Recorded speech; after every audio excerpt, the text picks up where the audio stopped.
A few weeks ago, I experienced a first in my cantorial career. In baseball, when a batter hits a single, a double, a triple, and a home run in the same game, we say that they hit for the cycle. This is a feat that has only occurred 350 times in Major League Baseball since 1882. For my first time, I officiated for a baby naming, bat mitzvah, wedding, and funeral in the same weekend, which we might call hitting for the life cycle.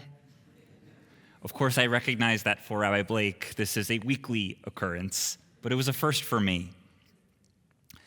The biggest challenge of accompanying and witnessing these milestones all at once, not to mention preparing for them, was trying to be fully present in the particular joy and sorrow of each moment, and how not to let the feelings of each moment blend together.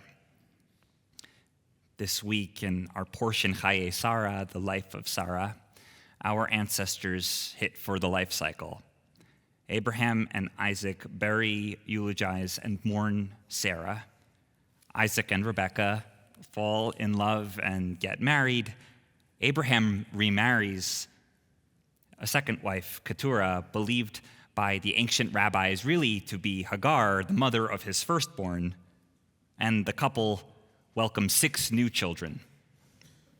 The portion concludes with the estranged brothers Isaac and Ishmael burying their father together before Ishmael too breathes his last.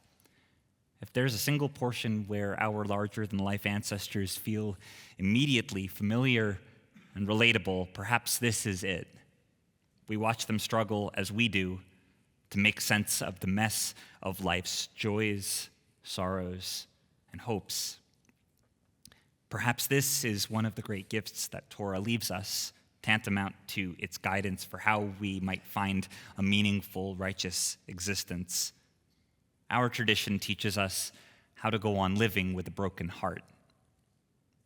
The anthropologist and journalist Jessica Kraft observes that Jewish tradition and Jewish thinkers have been instrumental in creating the field of modern psychology. The history of research and clinical psychology is disproportionately filled with Jewish thinkers and therapists, many of whom credit their background in Torah and Talmud as having impacted their work. A number of researchers have tried to pinpoint why this might be, and the answer may shock you. Evidently, Jews on the whole, relative to many other groups, tend to talk about their problems. Studies have found that Jewish families often discuss problems in great detail, and suffering individuals are encouraged to let out their feelings. Historically, this part's actually a little more serious. Historically, Jews place less value on self-reliance. Or, as the Jewish creation story famously teaches, it is not good for a human to be alone.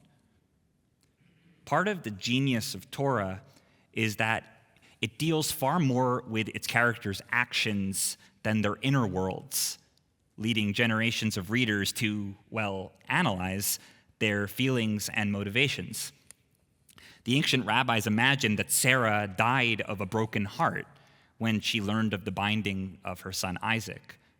They also observed that when we find Isaac wandering in the field, he was wandering to a region where Hagar and Ishmael had been sent away to, and they reasoned that Isaac may have been hoping to reunite his family in the wake of his mother's death. How else could Isaac and Ishmael have later come together to bury Abraham? By returning to the stories of our ancestors again and again and imagining their complex inner states, we grow in emotional maturity and intelligence, and we realize just how complicated their lives were, just like ours. We learn that each person contains a whole mixed-up jumble of often contradictory emotions and motivations. So why does it feel like our society has forgotten this? Each week, in sermons and op-eds, writers bemoan how polarized our world has become, how how nuance is flattened and worldviews are calcified. And it occurred to me in reading this portion, why has our culture become so averse to emotional complexity? Anyone who has been in therapy knows that all or nothing thinking is the classic symptom of depression and anxiety. Therapy is all about learning to live with the complexity of our emotions, about learning to live with a broken heart. Our world is in desperate need of therapy, of examining as a collective why we are so angry, so fearful, so wounded, why our society has become so incapable of accepting complexity, of recognizing that all the blame is getting us nowhere, and the only thing that may save us and enable us to build a shared future is at least trying to understand one another's perspectives. I'm drawn to the teaching of the Swiss-born writer on philosophy and psychology, Alain de Botton. He writes, "The knack of our species lies in our capacity to transmit our accumulated knowledge down the generations. In a few hours, we can pick up ideas that it took a few rare geniuses a lifetime to acquire. Yet what is distinctive is just how selective we are about the topics that we deem it possible to educate ourselves in. Our energies are overwhelmingly directed toward material, scientific, and technical subjects and away from psychological and emotional ones. Much anxiety surrounds the question of how good the next generation will be at math. Very little around their abilities at marriage or kindness. We devote inordinate hours to learning about tectonic plates and cloud formations, and relatively few fathoming shame and rage. To Elaine, we assume that emotional insight is either unnecessary or unteachable, and so we are left to find our path around our unfeasibly complicated minds. Thankfully, many kids now experience social emotional learning as part of their school curriculum. Yet the Jewish people have already been engaging in this learning for millennia as we continue to read and talk about Torah, putting ourselves in the sandals of our ancestors. We might call it the original social emotional learning. The Kotzker Rebbe of 19th century Poland famously said that there is nothing so whole as a broken heart.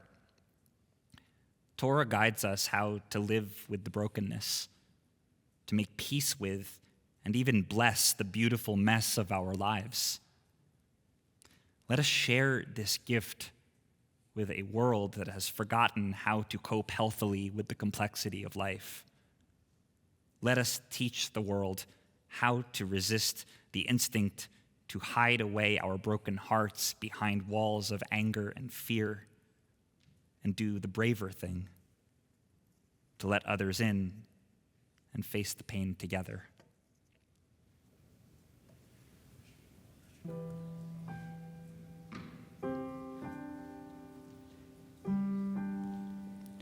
Open the door, open the door, open your eyes, open your eyes, open your heart, open your heart, see what's inside, see what's inside. Lay down your walls. Lay down your fears. Lean into love. You are